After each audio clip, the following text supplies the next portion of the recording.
Radio One, le QG de l'info, Martin Arnal. Bonsoir à tous, très heureux de vous retrouver sur radio-one.fr à la une de l'actualité de ce mercredi 9 septembre. 46 réfugiés sont arrivés à Cergy, une cinquantaine d'autres personnes sont arrivées ce matin à Champagne-sur-Seine où ils ont été accueillis par des équipes de la Croix-Rouge. Le Premier ministre vient de confirmer la volonté du gouvernement d'assouplir le code du travail, objectif élargir la place de la négociation collective. Enfin, la population mondiale atteindra les 10 milliards d'habitants en 2050. Analyse à suivre de Karl.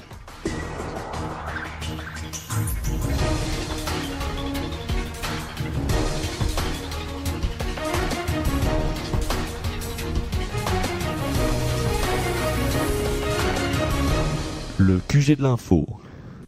Mais tout d'abord, coup dur pour le Front National qui a toujours dénoncé les affaires dans les autres camps politiques. Cette fois, c'est au tour de parti de Marine Le Pen d'être mise en examen dans l'enquête sur le financement de ses campagnes électorales de 2012. C'est ce qu'a annoncé le trésorier du parti, Walrand Saint-Just, à sa sortie du bureau des juges qu'il entendait depuis mercredi matin. Le parti d'extrême droite est mis en examen en tant que personne morale pour complicité d'escroquerie et recel d'abus de biens sociaux conformément aux réquisitions du parquet. Un non-lieu général a été prononcé mardi dans l'enquête sur les pénalités de Nicolas Sarkozy payées par l'UMP mercredi à la mi-journée. La sanction concernait le dépassement du plafond des dépenses de campagne du candidat en 2012, une dette épongée grâce à une collecte auprès des militants.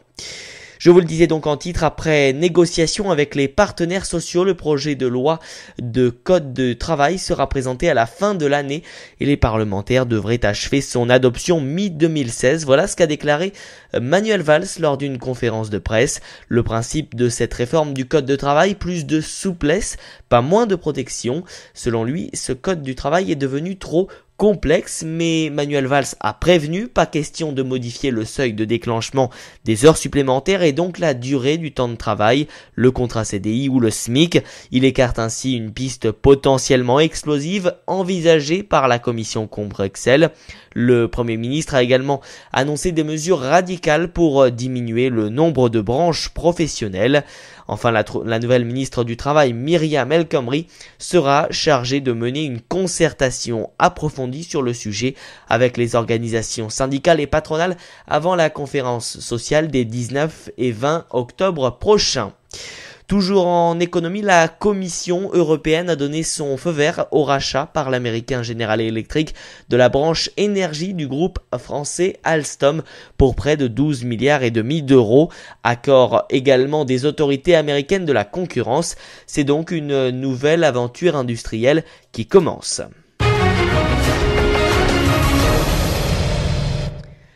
Le premier bus de réfugiés syriens et irakiens est arrivé ce mercredi à Champagne-sur-Seine, en Seine-et-Marne.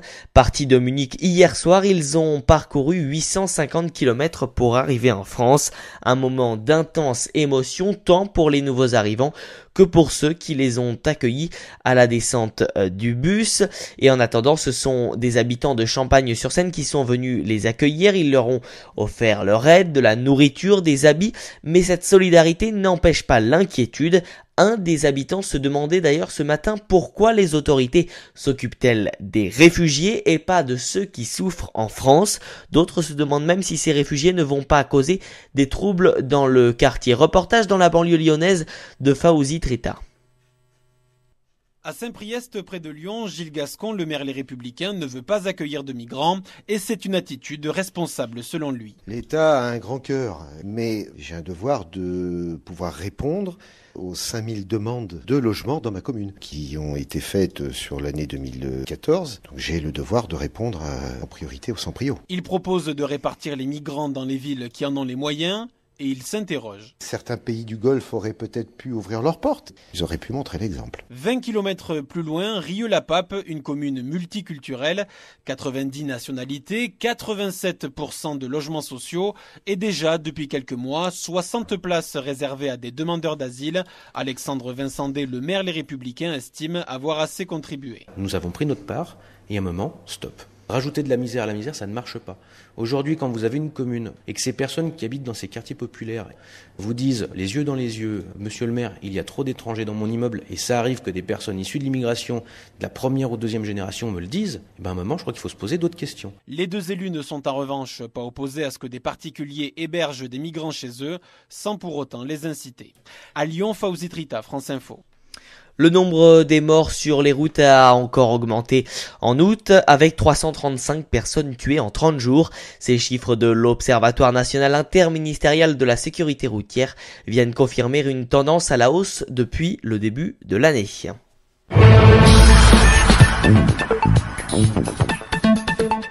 La population mondiale atteindra les 10 milliards d'habitants en 2050 selon une nouvelle étude française publiée ce mercredi. Et d'ici à 20 ans, c'est l'Inde qui sera le pays le plus peuplé du monde. Bonsoir Karl. Bonsoir. Alors j'ai une petite anecdote. C'est plutôt en 2022 qu'en 2030, mais bon, c'est pas très grave. Alors justement, on va revenir avec vous sur cette ascension fulgurante qui pourrait arriver donc dans les 10 prochaines années en Inde. L'Inde est la grande oubliée, derrière son omniprésente voisine, la Chine. Mais en 2022, elle dépassera ce voisin vorace dont les habitants sont en train de devenir vieux avant de devenir riches. Comme le dit souvent Kenneth Lieberthal, spécialiste de la Chine à la Brookings Institution à Washington. L'Inde, cet inconnu, fantasme des Occidentaux, dont les figures légendaires sont Gandhi, le Pandit Nehru, la grande Indira, Vijay Amritraj, et les lieux mythiques Goa, Srinagar, Mumbai et le Pendjab. Mais l'Inde, c'est aussi plein d'autres choses.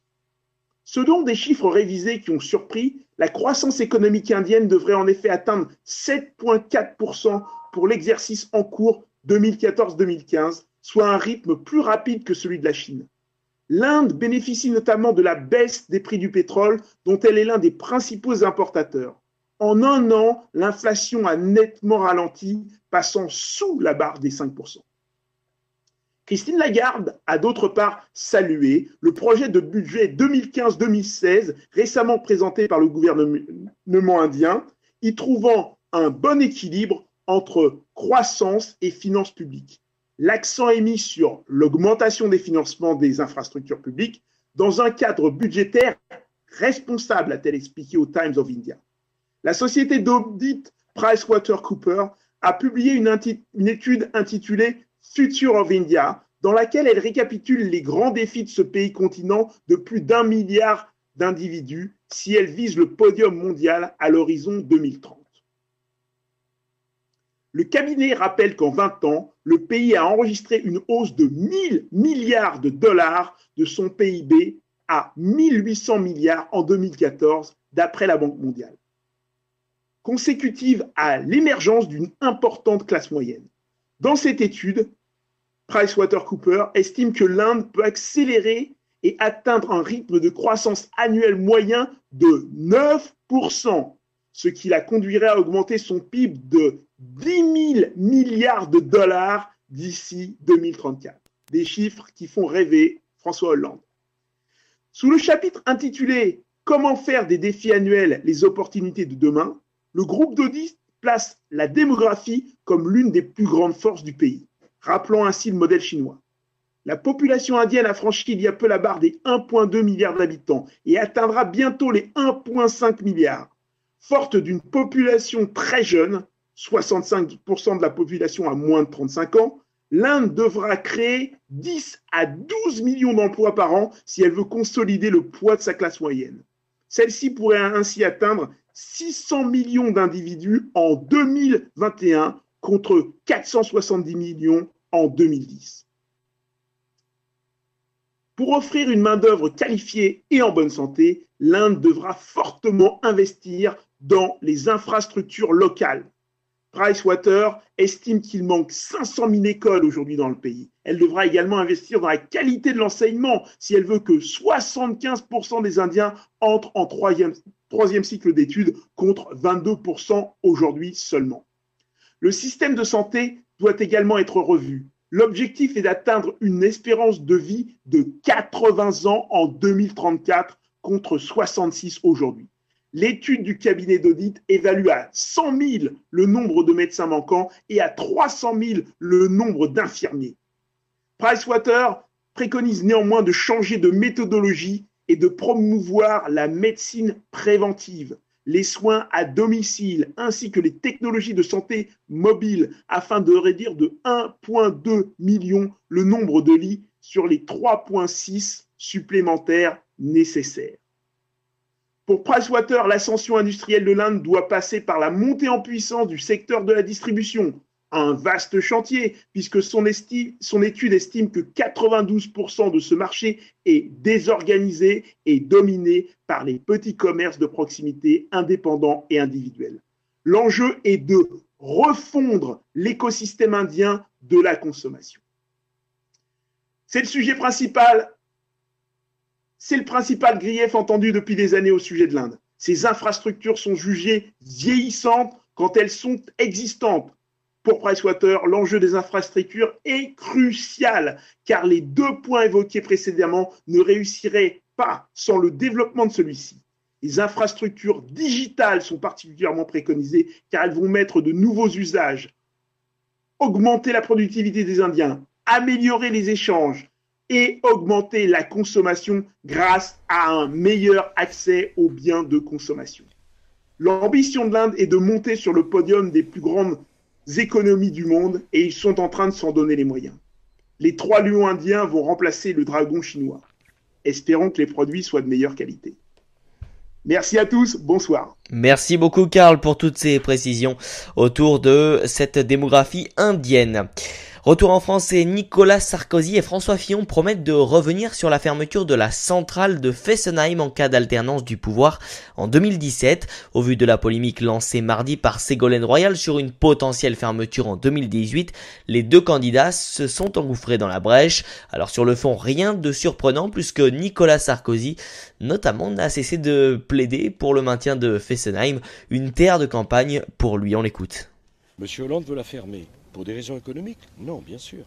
Pour des raisons stratégiques? Non, bien sûr. Uniquement parce qu'il veut mendier quelques voix à des écologistes engagés dans un combat politicien. On va consacrer 5 milliards pour fermer une centrale nucléaire qui rapporte 400 millions d'euros par an. On est là au cœur des mensonges qui sont proférés à la face de la France depuis 3 ans. La reine d'Angleterre, Elisabeth II, a battu mercredi le record du règne le plus long dans le pays avec 23 226 jours au total. La souveraine dépasse ainsi la reine Victoria. Une parade navale sur la Tamise a été organisée en son honneur et David Cameron lui a rendu hommage au Parlement. Ils sont 27% de Britanniques à la considérer comme la meilleure des reines. Devant des dizaines de supporters dans un amphithéâtre romain du centre de la capitale jordanienne Amman, le prince Ali a rendu sa candidature à la présidence de la FIFA. Je suis ici sur ce site antique, le cœur éternel d'Amman, pour lancer à nouveau ma candidature pour la présidence de la FIFA, a déclaré le prince Ali. Jo-Wilfried Tsonga s'est incliné en quart de finale de l'US Open face au tenant du titre, le croate Marin Cilic, 6-4, 6-4, 3-6. 6-7, 6-4 mardi. Tsonga qui disputait son deuxième quart de finale d'un tournoi de Grand Chelem en 2015 après avoir atteint les demi à Roland-Garros. On l'écoute. J'ai envie de tout casser, ouais. Je suis déçu d'avoir perdu ce match. J'ai donné ce que j'avais à donner aujourd'hui, mais bon, ça n'a pas suffi, donc va falloir tourner la page. Ça va prendre un peu de temps. J'ai pas réussi à produire réellement du bon tennis aujourd'hui, mais bon, je me suis battu avec les armes du moment. Et il reste en tout cas toujours un Français dans la course à la demi, c'est Richard Gasquet.